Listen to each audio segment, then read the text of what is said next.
பிறக்கும் போதே வந்து ஒரு ரேர் ஸ்கின் ஜெனட்டிக் டிஸார்டர்னால வந்து பாதிக்கப்பட்டிருக்கான். இவங்க அம்மா இவனை கூட்ட போகாத ஹாஸ்பிட்டல் கிடையாது, பார்க்காத டாக்டர் கிடையாது. ஆனால் எல்லாருமே சொல்லக்கூடிய ஒரே விஷயம், க்யூர் பண்ண முடியாது, இவன் இப்படியே தான் இருக்கணும்.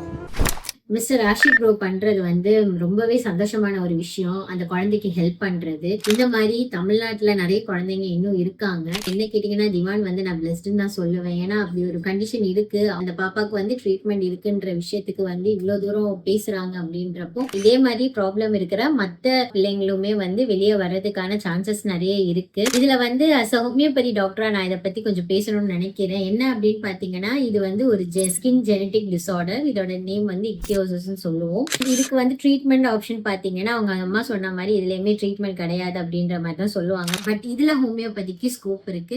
பட் கொஞ்சம் டைம் எடுக்கும். இம்ப்ரூவ்மெண்ட் வந்து கிராஜுவலா வர ஆரம்பிக்கும். And first of all mister Ashiq ப்ரோக்கு வந்து ரொம்ப தேங்க்ஸ் ஹோமியோபதியை ட்ரஸ்ட் பண்ணதுக்கு.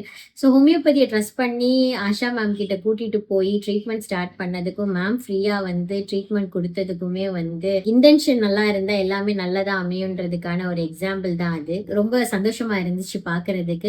ஸோ இன்னும் இத மாதிரி நிறைய குழந்தைங்க இருக்காங்க. அவங்களுமே இதை பார்த்துட்டு ஹோமியோபதியில ஆப்ஷன் இருக்குன்றத தெரிஞ்சுக்கிட்டு ஹோமியோபதி டாக்டர்ஸை போய் பாருங்க. உங்களுக்கு கிராஜுவலா இம்ப்ரூவ்மெண்ட் வரதுக்கான சான்ஸுமே அதுல அதிகமா இருக்கும். நம்ம எல்லாருமே வந்து எப்படி திவானோட இம்ப்ரூவ்மெண்ட்டுக்காக வெயிட் பண்ணிட்டு இருக்கோமோ அதே மாதிரி தான் நானும் வெயிட் பண்ணிட்டு இருக்கேன். நெக்ஸ்ட் வீடியோ எப்போ வரும்ன்றது நம்மளும் வெயிட் பண்ணி பார்ப்போம்.